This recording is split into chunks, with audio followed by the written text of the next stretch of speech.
Eh bien, bonjour à toutes et à tous et bienvenue pour ce webinaire Les Jeudis de Phi. Alors, ce webinaire des Jeudis de Phi, déjà, il est enregistré, hein, ça, vous l'avez perçu. Il a une particularité, ce webinaire, c'est d'être le premier qu'on organise, que Phileam organise. Et donc, voilà, on propose ce webinaire à nos amis, partenaires, clients, là, toutes et tous qui êtes connectés. Alors, juste Phileam, c'est pour Phi, l'école de l'agilité managériale qu'on a créée avec Alix et Eric en 2021. Et donc, Phileam a pour mission de proposer aux directions d'organisations publiques et privées des accompagnements sur mesure, principalement dédiés au développement managérial. Donc, notre intention, en fait, à travers ces jeudis de Phi, c'est avant tout de partager des moments de nos accompagnements et puis, tant que faire se peut, apporter quelques éclairages théoriques sur des sujets qui nous sont chers, et notamment le sujet de ce soir qui est sur le thème du pouvoir des neurosciences dans le monde du management. Donc, l'état d'esprit, en fait, de ce webinaire, il se veut ouvert, il se veut convivial. Et évidemment, on vous demande de ne pas hésiter en fait, à intégrer vos questions, vos commentaires dans le chat. Nous tâcherons en tout cas de les traiter au fil de l'eau. Donc, bienvenue à tous et à toutes. Juste quelques mots pour nous présenter, nous, Phileam. Alors, parmi nous, je vous présente Alix Seigné, qui est coach professionnelle et formatrice depuis 2020. Elle est spécialisée dans l'accompagnement des managers et elle est certifiée en process communication. De formation, elle est ingénieure et elle bénéficie d'une expérience de 20 ans dans le management et la direction des industries, et notamment l'industrie technologique de la défense. Elle est spécialiste de l'approche systémique et de l'innovation managériale. Eric Collin, qui est formateur de formateurs depuis 2007, qui est spécialisé dans l'application des neurosciences à la formation. Il a une expérience de 10 ans en tant que commercial grand compte et puis 13 années d'expérience en qualité de manager, aussi bien dans le public que dans le privé. Et puis moi, donc Romain Goho, moi je suis coach professionnel depuis 8 ans. Je suis certifié en process communication et en co-développement professionnel, en co-dev. Je suis également consultant en management. Et donc moi j'ai évolué pendant une vingtaine d'années dans les ressources humaines, que ce soit dans les startups que dans les grands groupes industriels. Et j'interviens aussi comme business coach de projets d'entrepreneurs, que ce soit en école de commerce ou dans des incubateurs d'entreprises. Voilà pour quelques mots sur Phileam et sur qui nous sommes. Alors, notre choix, nous, dans Phileam, c'est de s'appuyer sur les neurosciences comme base de l'apprentissage, mais également comme éclairage d'un certain nombre de sujets clés du management. Et notre approche, elle part aussi de l'existant de nos clients. Et on fait le constat que le poids qui est porté sur les managers dans les organisations est très important.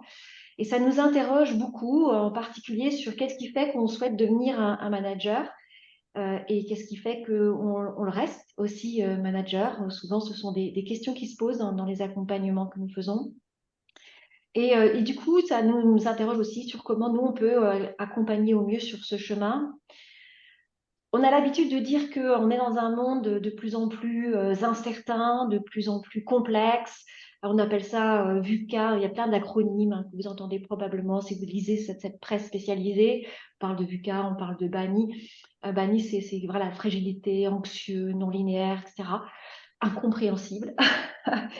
Et ben, du coup, dans ce monde-là, au sein de ces organisations que l'on accompagne, quelles peuvent être les préoccupations majeures des managers? Alors nous, on a pris le parti d'éclairer aujourd'hui deux éléments que sont la prise de décision et le changement.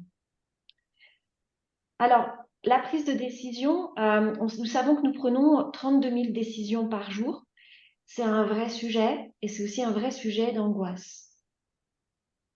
Alors, moi, juste un commentaire, parce qu'effectivement, la prise de décision, on le voit, nous, dans nos accompagnements qu'on peut proposer.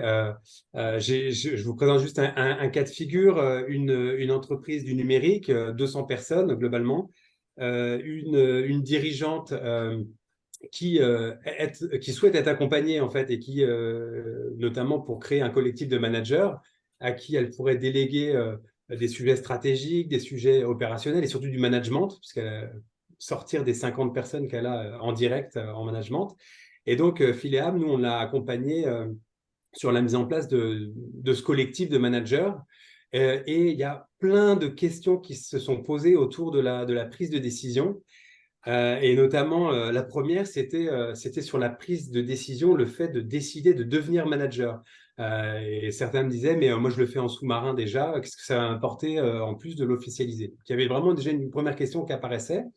Et après, quand il a été question d'accompagner la mise en place du collectif de managers, il y avait des questions du type, mais est-ce qu'on sera capable de s'écouter les uns les autres dans ce collectif de managers et est-ce qu'on sera capable de prendre des décisions collégiales?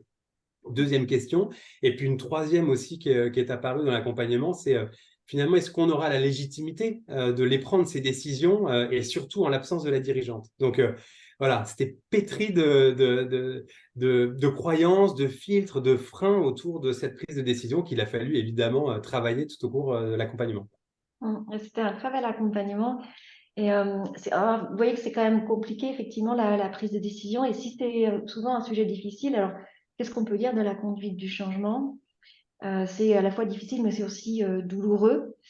Et dans les organisations qui ont une tendance au changement, quand même, où je pense que vous le sentez également, il y a une tendance de changement à 2-3 ans. Comment je le vis, moi, en tant que manager? Comment mes collaborateurs le vivent? Et moi, ça résonne beaucoup, en particulier sur un accompagnement que j'ai fait dernièrement, sur un manager, donc un coaching individuel, sur un manager qui était vraiment dans une vraie souffrance. Elle devait accompagner cette équipe qui refusait le changement qui lui était imposé.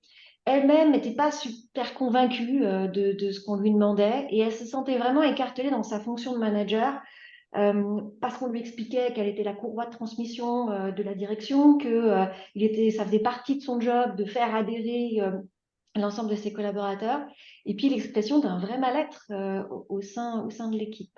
Donc, plutôt complexe. Donc, merci Alix pour le témoignage.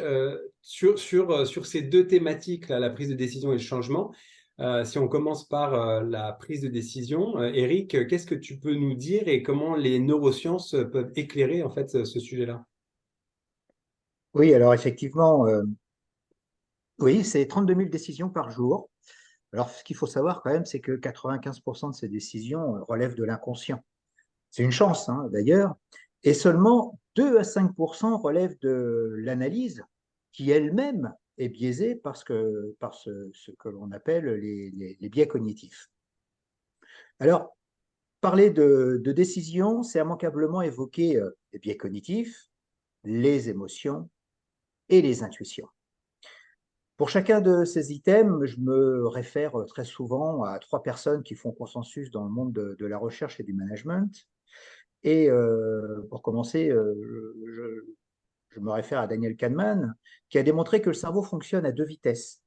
Le système 1, qui est très rapide, peu énergivore, faisant appel à notre mémoire procédurale, et le système 2, qui est plus lent, qui analyse les données reçues, mais aussi les émotions et les intuitions.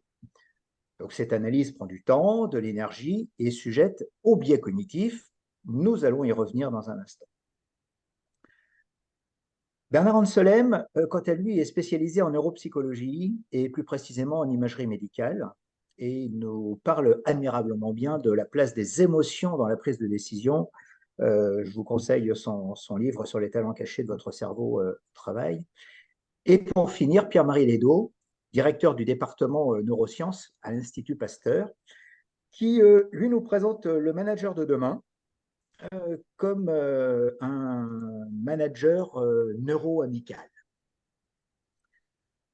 Je vous propose que nous attardions quelques instants sur ce cerveau à 2 vitesses dont je vous ai parlé et faisons un petit exercice pour illustrer le système 1.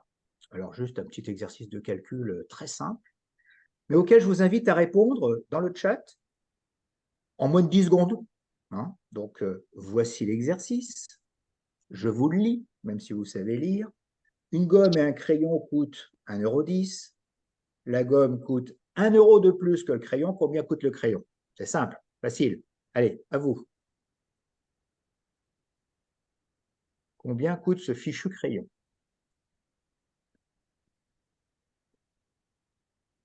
10 centimes, nous dit Françoise. 10 Je centimes, nous dit Jean-Charles aussi. Ah, on a du 5 centimes de Ah, Vincent et Lydie nous dit 10 centimes. ok. Bon. Alors voilà, cet exercice est intéressant parce qu'il illustre vraiment bien comment fonctionne notre système. Alors la réponse, bravo, hein, je n'ai pas retenu le prénom de Alors, qui. il y a Vincent qui a dit 5 centimes. Alors, dans le Bon, chat, je vous donne la résolution.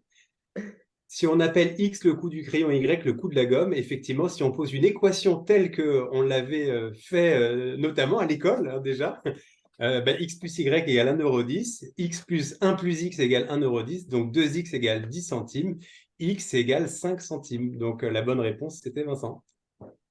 bon, voilà. Euh, donc là, on voit très bien hein, que notre système 1, finalement, nous joue des tours. Hein. Alors, qu'en est-il de notre système 2, hein, qui lui est analytique, certes, mais sujet cette fois-ci au biais cognitif.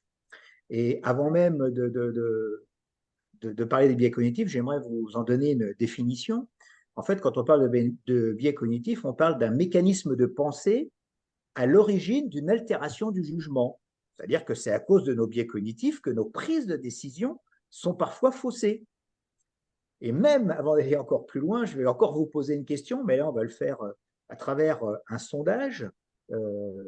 Question très, très simple. Je lance le sondage. Selon vous, combien recensons-nous à ce jour de biais cognitifs?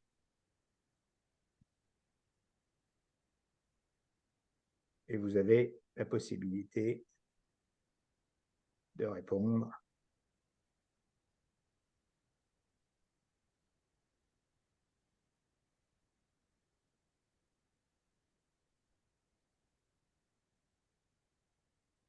Bien, 60% d'entre vous, alors je mets fin au sondage et je partage les résultats. Vous les voyez? On les Ah, il y a voit. quelqu'un qui a corrigé. Ah ben, c'est merveilleux. Les avis sont vraiment partagés puisqu'on est à 50-50. 50% d'entre vous pensent que nous avons répertorié à peu près 178 biais cognitifs. La bonne réponse, elle est effectivement de 280 biais cognitifs. Et je souhaiterais mettre un accent sur 4 biais qui influencent justement nos décisions, qui sont entre autres le biais de confirmation, c'est-à-dire le biais cognitif par excellence, puisqu'il consiste à étayer nos idées présupposées en sélectionnant les informations qui viennent les confirmer. Alors vous allez me dire, c'est la manière la plus simple et naturelle d'éviter les phénomènes de dissonance cognitive. Et puis, un autre biais qui s'y rapproche également, c'est le biais d'ancrage, qui montre en quoi la formulation d'une question est susceptible d'influencer la réponse. Alors, autre biais aussi qui va influencer nos décisions, c'est l'aversion à la perte. L'aversion à la perte, ça fait tout simplement référence à notre tendance à fortement préférer éviter les pertes plutôt que d'obtenir des gains. Nous avons tous des exemples en tête dans notre expérience, dans nos expériences professionnelles respectives. Combien de projets ne sont pas stoppés ou du moins redirigés au regard des investissements déjà engagés? Ça mériterait déjà rien qu'un webinaire sur cette idée-là. Donc, on ne va pas aller plus loin sur l'aversion à la perte, sauf si vous avez des questions ou des remarques sur le sujet. Ou des Et témoignages enfin, d'ailleurs. oui, pardon, Je oui, disais, ou des témoignages, vous avez ou probablement des observé témoignages. ce genre de biais et même d'autres qui sont importants. Non, non, mais complètement, complètement. Et puis, pour finir, quatrième biais que nous avons choisi, c'est l'effet de halo, hein, qui peut conduire à accorder à un expert un degré de crédibilité sur des sujets qui ne sont pas au cœur de son expertise. Et là, je crois, Alix, que tu as un exemple à nous Oui, j'ai un exemple et offrir. D'ailleurs, une des personnes avec lesquelles j'ai partagé cet exemple, vécu cet exemple est dans le webinaire, donc il reconnaîtra. Dans les entreprises, souvent, il y a des métiers qui sont mieux perçus que d'autres. Et ça, je vous invite vraiment à prêter attention à ça. Ça existe vraiment partout. Ils ont d'ailleurs un avis sur tous les autres métiers. Bon, en fait, c'est pas très grave qu'ils aient un avis. Par contre, ce qui est plus embêtant, c'est que vous les écoutiez. Et vous les écoutez d'ailleurs beaucoup plus que les autres métiers qui sont pourtant l'objet de ce qu'ils disent. Et particulièrement, c'était marquant dans un des derniers accompagnements que nous avons fait, c'était sur un groupe de travail sur l'amélioration d'un métier, bon, un métier lambda dans l'organisation.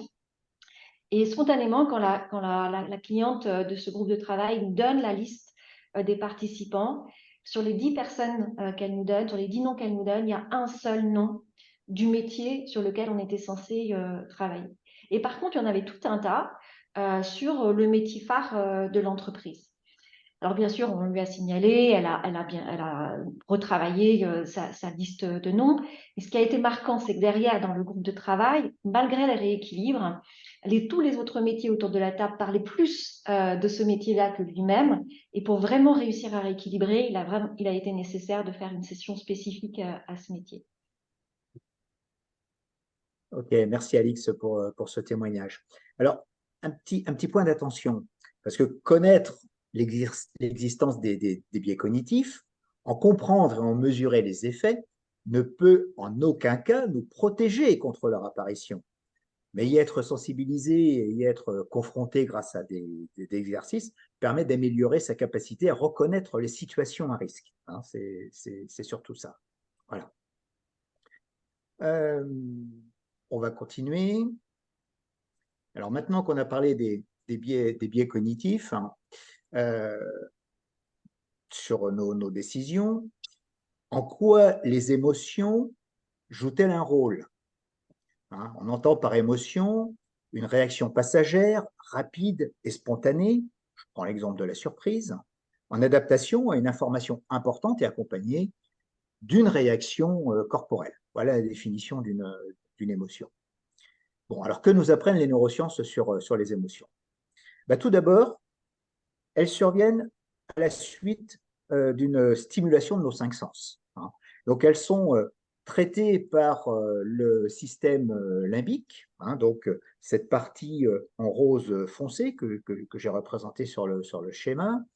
Et ce système limbique comprend entre autres le thalamus, hein, donc ici, et puis l'amygdale, une toute petite partie, là, mais qui a toute son importance dans les émotions, dans le système limbique. Donc le thalamus, si vous voulez, c'est la région du cerveau qui agit comme une sorte de station de relais hein, pour les stimuli sensoriels.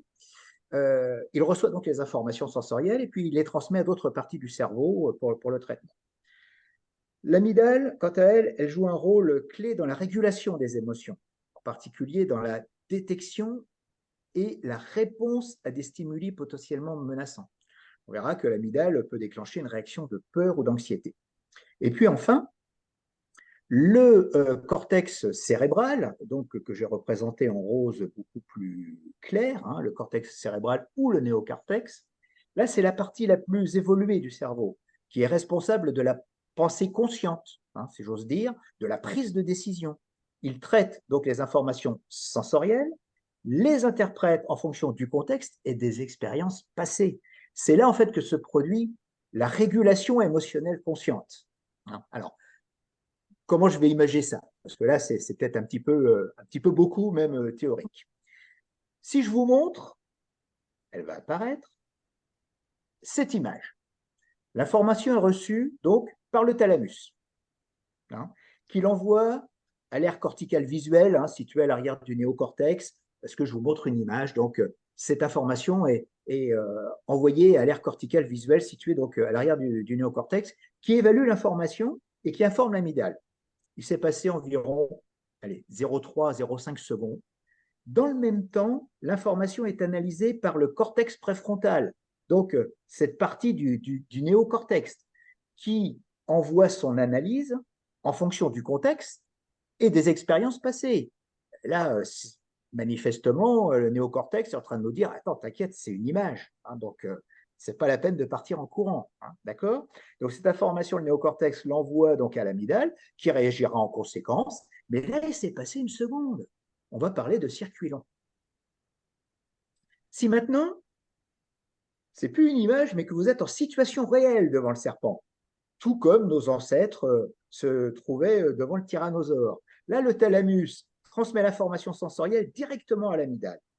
Et là, l'amygdale va lancer une première réaction immédiate de peur ou d'anxiété. Là, en l'occurrence, je pense de peur. Et on va parler de circuit court. Donc, en résumé, notre cerveau traite en permanence une infinité d'informations qui ne parviennent pas jusqu'à notre conscience, du moins pas toujours, mais pour autant qui influencent concrètement nos pensées.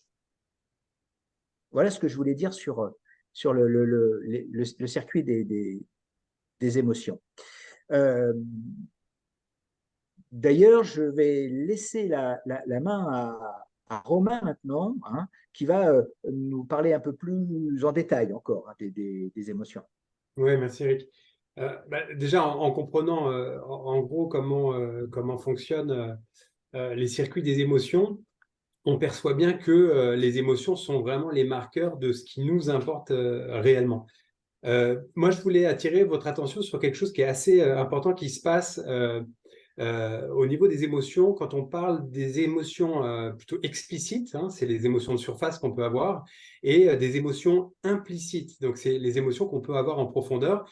Et quand on fait ce distinguo-là, on parle d'émotions en rebond. Et en fait, il s'avère que les émotions les plus gênantes sont souvent le rebond d'une première réaction émotionnelle qu'on aurait voulu éviter.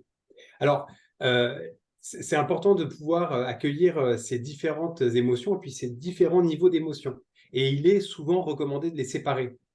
Et qu'on soit coach, qu'on soit manager ou autre, en fait, dès lors qu'on est face à une personne qui amène une problématique, qui apporte une problématique, ça peut être intéressant de poser deux questions majeures. La première, c'est, mais que ressens-tu quand tu me fais part de cette problématique? Donc là, il y a la première émotion de surface qui apparaît. Et après, on peut arriver avec une deuxième question qui est souvent assez profonde, c'est, et comment tu te sens par rapport au fait de ressentir cela, la première émotion dont tu as parlé? Et là, on arrive souvent à ce qu'on appelle l'émotion profonde. Et c'est ça qui est intéressant. On travaille beaucoup en coaching, mais dans le management, c'est intéressant de pouvoir soi-même, en tant que manager, aller interroger ça chez ses collaborateurs aussi. Et ça me fait penser à une situation, quand tu parles comme ça de ces émotions, ça me fait penser à une situation d'absentéisme important là, dans une organisation. Et donc, il y a un collectif de managers de cette organisation, qui est une grosse organisation, une centaine de personnes. L'organisation au sens plus large s'intéresse effectivement et a des indicateurs d'absentéisme. Donc là, tout de suite, ils dépêchent une enquête pour essayer de trouver les causes racines de l'absentéisme. Et puis, le collectif de managers regarde ça de manière voilà, un peu avec du recul, se sentant complètement légitime dans sa fonction de manager. Et d'ailleurs, l'enquête montre qu'effectivement, l'équipe managériale est plutôt bien perçue. Et puis, du coup, on leur confie des groupes de travaux pour aller un cran plus loin, pour traiter cet absentéisme. Et là, surprise, personne ne vient au groupe de travaux en question. Et donc, la manager me raconte cette histoire très en confiance sur son positionnement de manager. Et puis, en interrogeant ce qui se passait pour elle, elle ouvre un autre sujet. On dit, ouais, on est une équipe managériale, on est super bienveillant, on fait très attention, etc., aux personnes. Puis, elle me dit, ouais, mais bon, j'en ai marre d'être bienveillante. J'en ai marre parce que j'ai l'impression de me faire avoir constamment.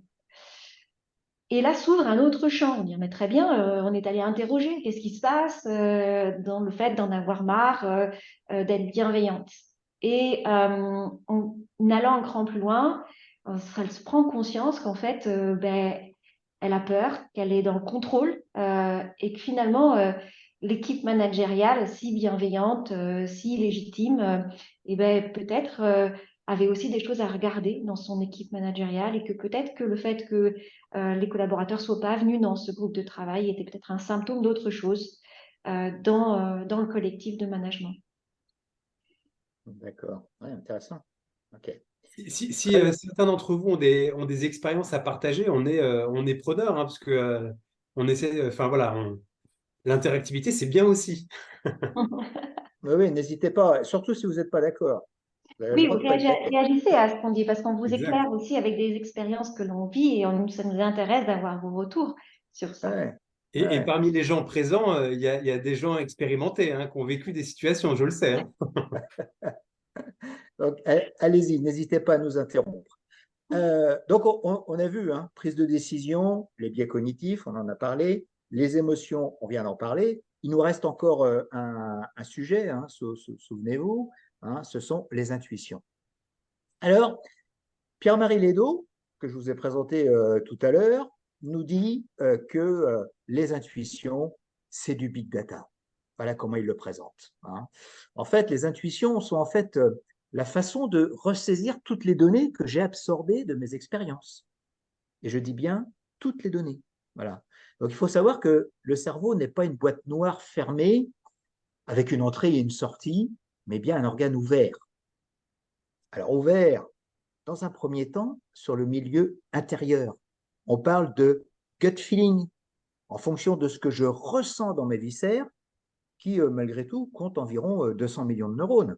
Alors, vous me direz, comparé aux 95 milliards qu'il y a dans notre cerveau, c'est peu.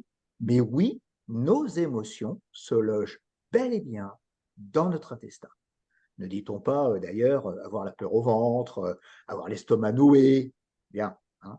Et donc, notre cerveau est donc connecté à notre milieu intérieur, mais aussi ouvert vers le milieu extérieur. Et là, on parle d'altérité, de relation à l'autre. Donc, le cerveau est un organe ouvert, ouvert à l'autre et ouvert à soi, d'où l'importance de la connaissance de soi. En fait, pour résumer, l'intuition est tout sauf le fruit du hasard. Mm.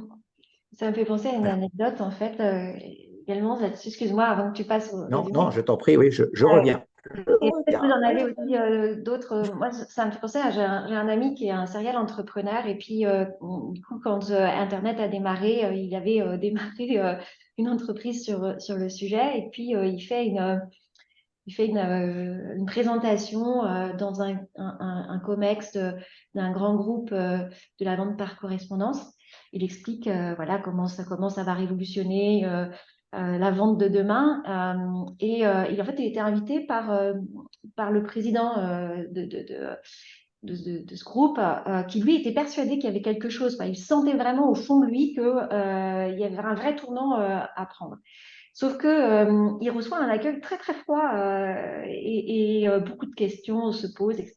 Il repart, il se dit purée, c'est pas le parti là. Et puis le président vient, voilà, le retrouve un peu plus tard et lui dit écoutez, je suis vraiment désolée, mais là j'ai vraiment une bande de bref, je vous imaginez, mais là ils veulent vraiment pas suivre. Moi je suis intimement convaincue qu'il y a vraiment, j'ai vraiment l'intuition qu'il faut y aller, mais ils suivent pas. Et ils y sont pas allés. Ils sont pas allés, mais aujourd'hui, ils ont disparu. Voilà. Donc, c'est pas le fruit du hasard, effectivement, c'est important de l'écouter, puis parfois, on a du mal à le faire passer. C'est ça, tout à fait. Alors, pour résumer sur ce sujet des prises de décision, euh, chaque décision comporte trois volets, en réalité. Une part intuitive, dépendante de notre environnement émotionnel, hein, mais aussi riche de nos expériences. On vient justement d'en parler à l'instant.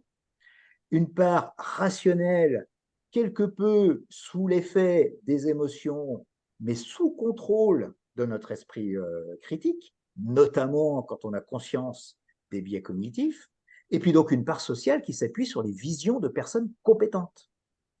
Donc, j'ai envie de dire que pour une prise de décision efficace, il s'agit d'être en mesure d'identifier, de réguler et d'utiliser, je le dis franchement, utiliser ces émotions, de naviguer entre raisonnement et intuition, et surtout, éviter de penser que tout est affaire de logique et d'intelligence. Voilà ce que j'ai envie de dire en résumé sur les décisions. Alors, juste avant de passer à la suite, on est en relatif petit comité. Donc, Françoise, Vincent, Lydie, Cindy, Candice, Julie, Jean-Charles, est-ce que vous avez des questions ou des commentaires sur cette première partie? Vous pouvez soit prendre la parole, soit mettre dans le chat oui, non. On est ouvert. Ouais, vous pouvez prendre la parole, hein, parce que là, on est 10 autour de la table, donc on peut s'autoriser. Hein.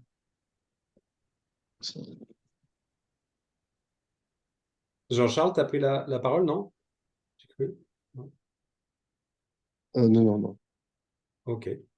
Ouais, moi j'avais une petite réaction là sur les intuitions, une petite réaction, c'est Vincent, hein. Ouais. Une réaction ou expérience ou pratique. Il y a une période dans ma carrière, ça date il y a ouais, une quinzaine d'années, où en fait je me suis rendu compte que les intuitions, c'était souvent pas la première qui était la bonne. Et quand il y avait des prises de décision à prendre, j'avais petit à petit, j'avais intégré le fait que ma première action, ma première intuition, valait mieux que je la garde un petit peu, je la laisse reposer. Et le lendemain matin, ça avait travaillé, le cerveau avait travaillé, l'esprit avait travaillé, et la réaction un petit peu à froid était souvent meilleure que ma première intuition de la veille. Ouais. Oui. Voilà, Oui. une pratique un peu différente, je m'étais rendu compte de ça. Puis, Ouais. Alors, est-ce que en fait, ce que vous appelez une intuition, est-ce que c'était pas plutôt une émotion que vous exprimiez à travers une pensée ou des ouais, mots, peut-être, ou une hein? première réaction, une première Première analyse du truc réaction, qui était, voilà, ouais, peut-être, ouais, voilà, hein. c'est Euh, possible. Et bah, ce qui nous fait dire que bah, le système 1, système 2, là, le système 2 qui, en plus, va bien mieux fonctionner la nuit parce que votre cortex préfrontal, notamment votre mémoire de travail, eh bien, est quasiment au repos. Bah, pendant votre sommeil, c'est là que vous allez travailler sur les différentes entrées, hein, que vous avez eues dans la journée. Et bah, le matin, en vous réveillant, ça va être pas Eureka, mais presque, quoi. Hein. Peut-être, ouais, c'est possible, ouais. Dans le chat, il y a Françoise qui dit c'est clair pour moi, Cindy qui dit très clair, et il y a Julie qui pose la question, est-ce qu'on peut en déduire qu'il ne faut jamais prendre une décision à chaud? Ah, alors ça, c'est une excellente question. C'est une bonne question. Ça, c'est une excellente question. Alors, je sais pas, vous voulez peut-être répondre, parce que je sais pas forcément moi qui réponds, hein, Alix, Romain. Oui, alors après, tu nous éclaireras avec Oui. aussi ton expertise. Moi, j'aurais tendance à dire qu'en fait, on voit que les décisions, elles ont différentes composantes. Et souvent, dans dans la réaction du moment, il y a un pass de l'émotionnel qui prend, voilà, qui est là, qui est important. Et quand effectivement on repose, c'est ce que disait Vincent, quand on repose, en fait, on a autre chose qui rentre en ligne de compte, qui rentre en jeu et qui éclaire ce que l'on a, le cheminement en fait que l'on fait.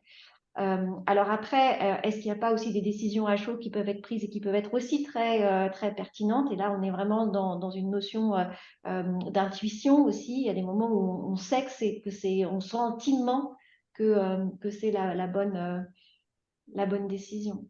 Oui, il y a souvent des balances bénéfices-risques qui apparaissent et qu'on intègre très vite. Mais il y a des émotions très positives comme la joie et donc qui peuvent nous amener aussi à prendre des décisions avec plein d'enthousiasme. Voilà, il y a des fois on peut le regretter, hein. Et c'est C'est au ça. même titre que parfois on prend des décisions à chaud sous le coup de la colère.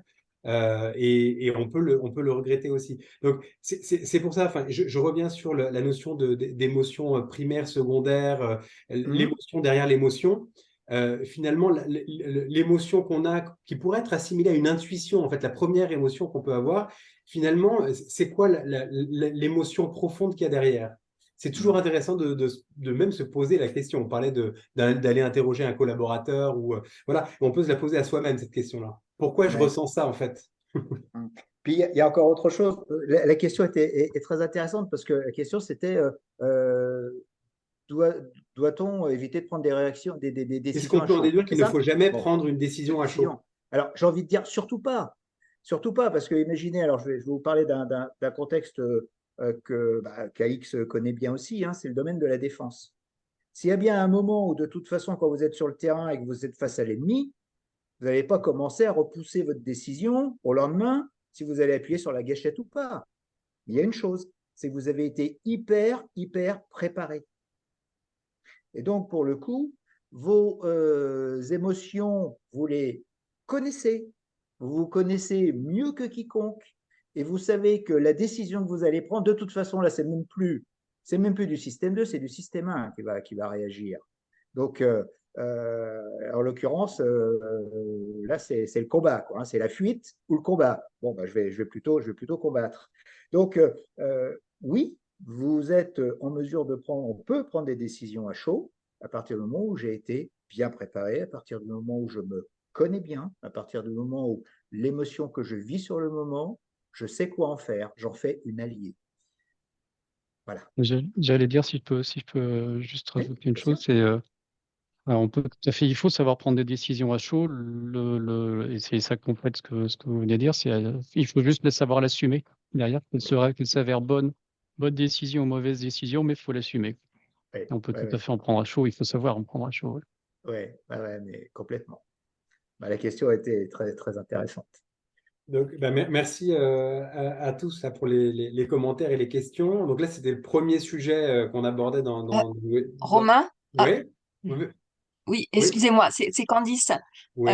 Bonjour à tous. Je peux me permettre une question, enfin juste une question, oui, une question supplémentaire Bien Bien sûr. ou on sûr. n'a pas le temps? Non, Non, Oui. non, non, si, vas-y, si. Candice, vas-y. Non, du coup, c'est par rapport au côté, en fait, le fait de classifier. Donc, c'était très clair, hein, pour moi aussi, toute la présentation était très claire. J'ai les mêmes retours que les autres personnes. Concernant le fait de placer les émotions là dans la bulle rationnelle, je pensais notamment, en fait, pour rebondir aussi à la question qui a été posée précédemment, notamment sur l'émotion qui est la peur. Hum. En fait, l'émotion qui est la peur induit très souvent du coup des peurs rationnelles. Donc, c'est la partie qui se résume dans cette bulle grise.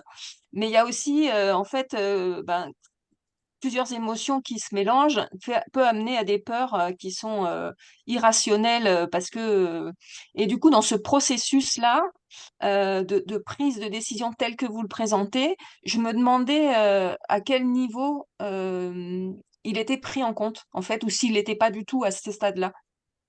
Alors, vous parlez à quel niveau sont prises les peurs irrationnelles, c'est ça? C'est-à-dire dans le processus là de Oui, prise de décision. oui. Du coup, la partie émotionnelle qui rentre dans la bulle grise rationnelle, donc par rapport à ce que vous avez expliqué, est très claire pour moi. Mais du coup, parfois, même si on la prend pas à chaud, alors c'est vrai si on la prend à chaud, comme pour revenir sur la discussion d'avant, mais même si on la prend pas à chaud, la discussion, par moment, il y a quand même, quand on a une décision, voilà, qui peut impliquer quand même qui peut avoir des impacts sur des personnes, des impacts fortes. Des fois, ça amène à aussi à des émotions, enfin des peurs qui sont qu'on ne qualifie pas forcément d'irrationnelles sur le moment, parce que je sais pas si je suis peut-être pas très claire dans ma question. Et du coup, ma question c'était où est-ce que tout ça, ça s'est pris en compte dans cette présentation de euh, de la prise de décision. Est-ce que c'est pas dans l'intuitif non plus, mais du coup, en fait, c'est peut-être pas le lieu, en fait, hein, mais du coup, je posais la question comme ça. Mais non, mais attendez, j'essaie juste, à moins que, je sais pas, Alix ou Alors Romain, moi, vous j'ai aviez une proposition, mais Ah, c'est qu'effectivement, ça reste dans le rationnel, émotion, même si vous parlez d'une peur irrationnelle, parce que vous le dites après, c'est une peur qu'on juge après coup irrationnelle. Sauf que la notion de rationnel, d'irrationnel dans une notion d'une émotion, c'est un jugement qui n'a pas cours quand on parle du cerveau. C'est-à-dire que quand il réagit, pour lui, c'est une vraie peur. Et vous pouvez après avoir une notion de logique en disant mais non, mais ça n'est pas une vraie peur. Sauf que dans des circuits courts qui se comptent en moins d'une seconde, je ne suis pas sûre que ça rentre en ligne de compte, cette notion de rationnel, d'irrationnel. Là, on est dans un processus beaucoup plus long qui vient questionner la peur et qui va du coup questionner la raison de la peur pour aller chercher que c'est irrationnel. Oui, oui, oui, effectivement. Ouais, je vois tout à fait ce que c'est très clair, effectivement. Donc, c'est la partie rationnelle qui permet de dire qu'elle est irrationnelle. Donc, en fait, elle est traitée là-dedans. C'est ce que vous étiez en train d'expliquer, en fait. Oui, c'est ce qui me semble être là. Enfin, après, je laisse pour Eric compléter. En tout Si, cas, si, c'est très clair. Non, non, mais oui, oui, c'est. Merci. alors, je vous propose de poursuivre parce que voilà, le temps Ouais. court aussi. Bon, on passe au deuxième sujet sur le Oui, changement. Donc, Eric, des éclairages, des neurosciences allez. sur le changement? Alors, alors déjà, première chose, oui, c'est que le changement, c'est une aversion naturelle, hein. Notamment, nous savons donc que notre cerveau va de façon automatique au plus vite, au plus court, au moindre effort et au moins coûteux en énergie, hein. Voilà, une petite pensée, un proverbe chinois, donc, mais qu'on a trouvé assez sympa pour illustrer justement la réaction au changement, hein. Donc, notre cerveau va au plus court. Donc, c'est notre mémoire procédurale dans laquelle nos chemins neuronaux sont bien ancrés comme un sillon tracé dans la forêt à force de l'emprunter.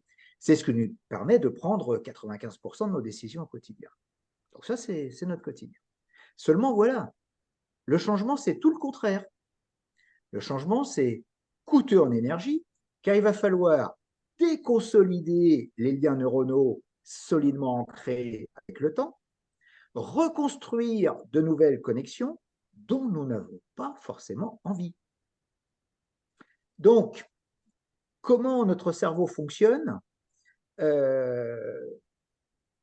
à travers en fait deux circuits majeurs qui méritent d'être explicités, mais assez rapidement.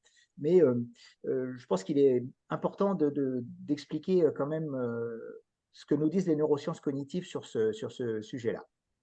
En fait, face à ce sujet du changement, notre cerveau fonctionne à travers deux circuits qui sont le circuit de la menace, ultra présent, prééminent au deuxième circuit qui est celui de la récompense.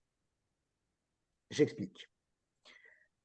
Trois organes essentiels sont impliqués dans le circuit de la menace, donc en l'occurrence l'hippocampe, hein, qui est chargé de l'analyse des informations reçues concernant une situation, et donc l'apprentissage et la mémorisation. C'est là en fait où se loge la mémoire épisodique. Autre élément, toujours dans notre cerveau limbique, l'amygdale, quant à elle, elle intervient dans le processus d'analyse et d'interprétation des stimuli liés à l'agent stresseur. On l'a vu tout à l'heure hein, quand on parlait des émotions, et donc à l'émotion que génère celle-ci.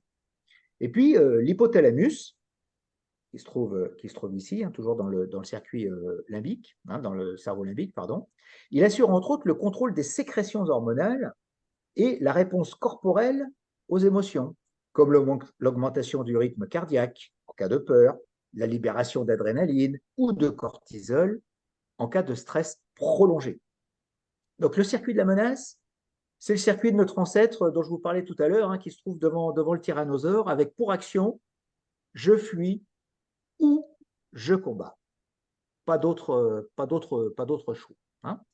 Et puis, l'autre circuit qui, j'invite franchement les personnes à activer ce circuit, notamment quand on parle de changement, c'est le circuit de la récompense.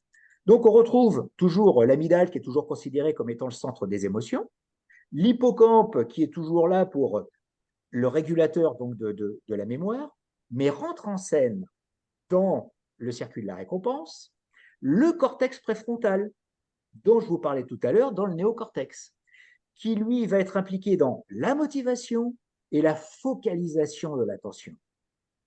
Ça veut dire que toutes ces structures se projettent sur l'hypothalamus qui règle le rythme cardiaque et la sécrétion de dopamine, d'ocytocine et autres hormones du plaisir. Donc cette libération de dopamine aide à mémoriser le stimulus agréable. C'est ce qui nous amène à répéter un comportement nous procurant du plaisir. Donc, qui dit changement dit deux circuits, le circuit de la menace, le circuit de la récompense. Et là, je pense que Alix, tu as quelques petits trucs à nous dire. Non, parce que ça me fait toujours rigoler quand j'entends Eric nous présenter le circuit de la menace et le circuit de la récompense, parce que j'ai l'impression de me retrouver encore en entreprise. Je ne sais pas si vous avez vu ce genre d'allocution, vous avez des managers, des dirigeants là, qui apportent du changement et puis du coup, ils démarrent et puis ils disent on vit une situation, c'est grave, c'est sans précédent, la concurrence, elle est à la porte. C'est terrible, c'est terrible. Alors là, vous voyez qu'il active le sentiment d'urgence, le circuit de la menace est à plein fouet. Puis il continue et puis il dit, ouais, mais je sens que là, on a des forces dans l'entreprise, on sait compter sur nos collaborateurs qui sont engagés. Et là, on sent qu'ils commencent à rentrer dans le circuit de la récompense. Et puis, on va tous y arriver ensemble. Voilà. Et puis, il y aura une prime à la fin. Et puis, on fera la fête et ça sera génial. Et, euh, et voilà, on a tout en une allocution, circuit de la menace, circuit de la récompense. Alors, je ne sais pas si vous l'avez déjà vécu, mais alors moi, je pense que je l'ai vécu un nombre de fois incalculable. Je pourrais faire leur speech en place avant. Mais bon, c'est notre boutade à nous avec. Ouais, ouais. Tout à fait. Et donc, bon, ben, comme tu dis, hein, le changement, c'est difficile et puis c'est parfois douloureux, Alix. Et oui. Alors, c'est Hein. vrai que ça, c'est effectivement, ça peut être parfois douloureux. Alors, moi, quand même, je me dis, si on n'avait jamais réussi à changer, je pense que on n'existerait plus. Donc, à mon avis, il y a peut-être autre chose qui existe et qui fait que l'espèce humaine est encore sur cette terre. Ouais. Et je pense qu'on a un atout de taille et ça, tu vas nous l'expliquer. Enfin, Hum, la plasticité cérébrale et la hum. neurogénèse, c'est pas pour rien. C'est pas pour rien, voilà, effectivement. Donc là, on va parler de neurogénèse et de plasticité cérébrale. Donc, un mot très, très rapidement. Il faut savoir que quand on parle de neurogénèse, de quoi est-ce qu'on parle? Hein. Nous perdons des millions de neurones chaque jour. Vous allez me dire, c'est pas grave, hein, on en a 95 milliards au départ, donc on peut en perdre. Mais sachez que nous perdons des neurones tous les jours, nous perdons des millions de neurones tous les jours. Il faut savoir qu'un neurone seul qui n'est pas connecté à d'autres meurt, et en quelques minutes. Hein. Mais nous en créons tout autant, pour peu que nous ayons une activité physique et cognitive journalière. Hein. Donc, la neurogénèse, c'est tout au long de la vie. La plasticité cérébrale, c'est la capacité du cerveau à se restructurer, à tout âge également. C'est l'essence même de l'apprentissage. Hein, on apprend à tout âge. Et moi, ça me rassure parce que du haut de mes 62 ans, j'ai encore plein de choses à apprendre et c'est génial. Hein. Puis vous en êtes la preuve, si ce soir vous êtes là et puis que vous êtes attentif, ben vous êtes justement dans une phase d'apprentissage quelque part. Là, on est en pleine plasticité cérébrale. Hein. Et donc, pour que cela fonctionne, il y a une règle très simple, hein, qu'on appelle la neuroplasticité autodirigée. Hein, et là, je vais laisser Alix et Romain nous en parler. Oui, en fait, c'est quelque chose que je pense que tous les managers devraient vraiment savoir. C'est la règle par excellence. Et la règle, elle commence par tout changement ne peut être enclenché que par soi-même. En fait, on n'aime pas qu'on nous dise de changer. Et si jamais, moi, je vous dis de changer, vous allez commencer par bâtir tout un système là pour vous protéger. Vous allez mettre le mirador et puis voilà, les barbelés. En revanche, si je crée des conditions de changement, si je vous donne du sens, si je vous accompagne, si je vous explique l'intérêt, la plus-value, bref, ça va commencer à être beaucoup plus facile également. Vous allez peut-être accepter de débuter un processus de changement. et un processus de changement qui va être consolidé dans le temps parce que ça demande du temps. Beaucoup d'entreprises demandent que les changements soient faits comme ça. On vient nous voir, allez, c'est tout de suite, le changement. Et ben non, ça prend du temps de changer. Et les résistances au changement, elles sont complètement normales. Et c'est important d'ailleurs de les respecter et c'est important de les accompagner. Et pour compléter, oui, la notion d'accompagnement, elle est majeure. Ce qui est important aussi quand on parle de neuroplasticité autodirigée, c'est la capacité qu'on peut avoir aussi à se mettre dans une dynamique, c'est-à-dire se mettre dans un mouvement, se mettre dans une action.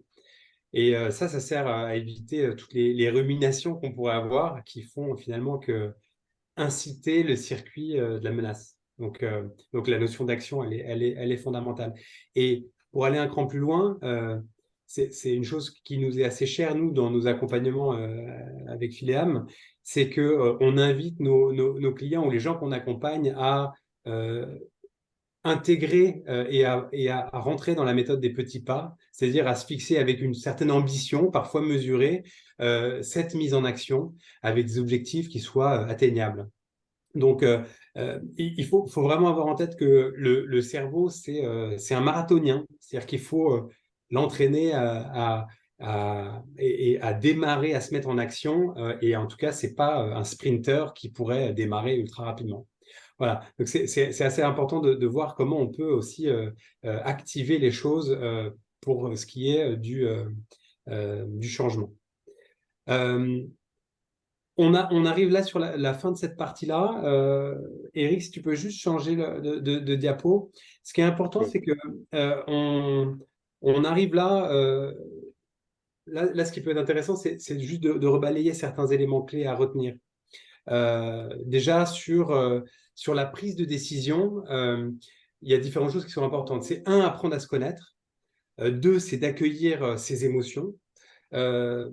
Trois, c'est de faire confiance à ses intuitions. On en a parlé là tout à l'heure. Et puis, c'est d'avoir conscience des différents biais cognitifs qui sont les nôtres. Donc ça, c'est vraiment les éléments clés qu'on estime assez importants à retenir pour ce qui est de la prise de décision. Et pour le changement, Alix, je te laisse. Et pour le changement, j'espère que vous avez compris que c'était naturel, la peur du changement, mais aussi le changement, puisqu'on a cette neuroplasticité et cette neurogénèse. C'est difficile, mais en fait, on en est tous capables.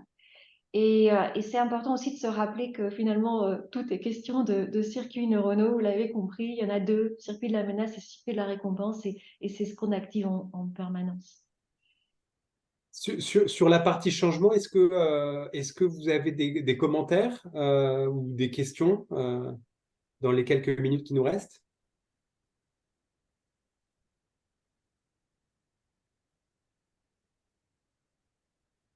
Je suis sûr qu'il y en a plein pourtant, mais vous n'osez pas. N'hésitez pas à mettre à vous connecter. Hein.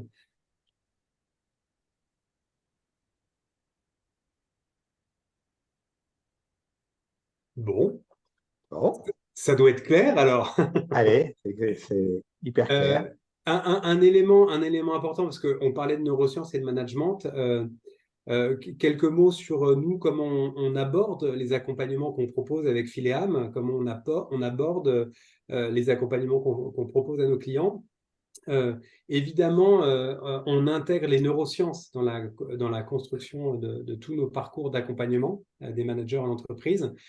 C'est des formations ou des accompagnements qui sont sur mesure, qui intègrent le temps court. Donc, c'est vraiment la capacité à développer le fait de développer des capacités vraiment opérationnelles dans l'instant.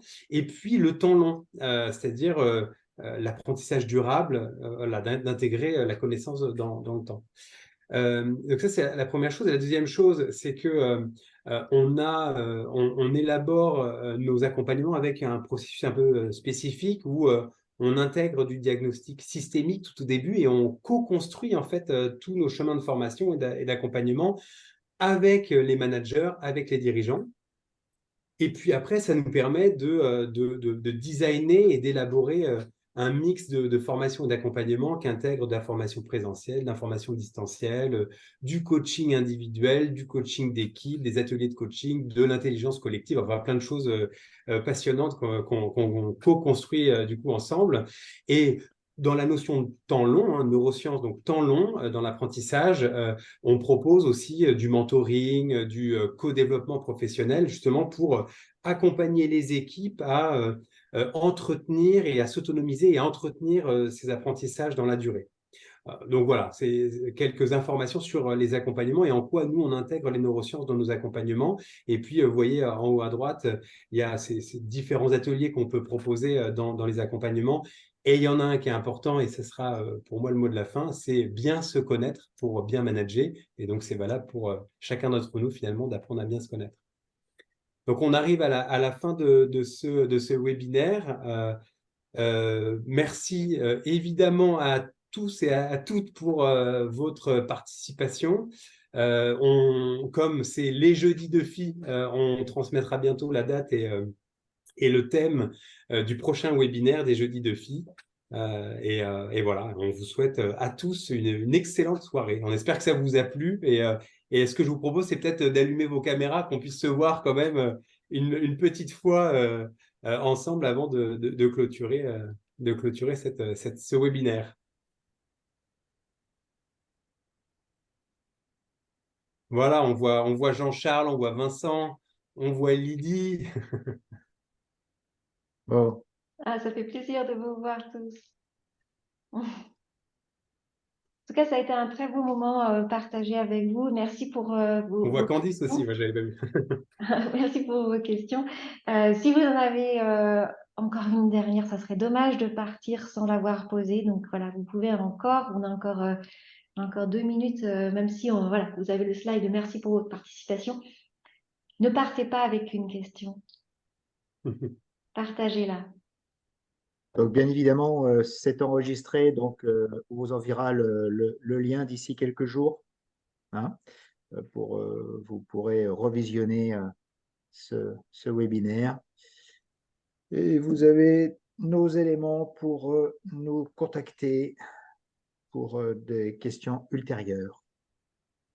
Et donc, un mot de la fin, un commentaire des uns et des autres? Alors, bah, bravo et C'était merci. très bien, C'était super c'était très bien, très intéressant. Et instructif. Vincent. pour un premier, Top. Donc, c'était Vincent. Il y a quelqu'un d'autre qui a pris la parole aussi? Oui, j'ai pris la parole en même temps, hein, donc D'accord. désolée. Oui, bah, je disais aussi que c'était très instructif et très intéressant, voilà, et dans un schéma court en plus, donc voilà, je trouve que c'était très bien. Et de voir Merci comment ça beaucoup. peut être appliqué dans le coaching, enfin, et dans l'accompagnement des managers. Donc je trouve ça très bien. Merci. Merci, Candice. Merci. Ben, merci aussi parce que je pense que ça permet aussi de réfléchir sur soi avant déjà de réfléchir sur les autres. Merci, Françoise, pour le commentaire. Ouais. Jean-Charles, Lydie, Julie, est-ce que vous avez un mot de la fin? Jean-Charles, il conduit, non? Ouais. Ouais, il faut réussir, donc c'est pas évident. Et oui, non, les neurosciences, je suis également féru de neurosciences et je lis beaucoup à ce sujet. C'est certain que dans l'accompagnement, c'est un outil de plus euh, qui est intéressant. Oui, merci Jean-Charles. Et pour moi, je dirais que ça donne des réflexions autour de se poser des questions d'abord sur soi-même pour pouvoir manager au mieux ses équipes du coup. Oui, très bonne Et encore remarque. merci. Lydie? Non, merci beaucoup. Je crois qu'il va falloir que je me penche sur les neurosciences un peu plus poussé que ça. Voilà, ça fait pas mal réfléchir et maintenant, à voir comment on peut mettre au sein de l'équipe. Très bien. Super, ouais. Merci, Lydie. Bon, il est 19h01. Et ben Si on a voilà, respecté c'est le le moment de se timing. quitter. Allez, au revoir à tous et bonne soirée et à très bientôt pour le prochain webinaire. À très bientôt. Au revoir, Au bonne revoir. soirée. Au Au revoir. revoir, Au bonne soirée à revoir. tous. Bonne soirée.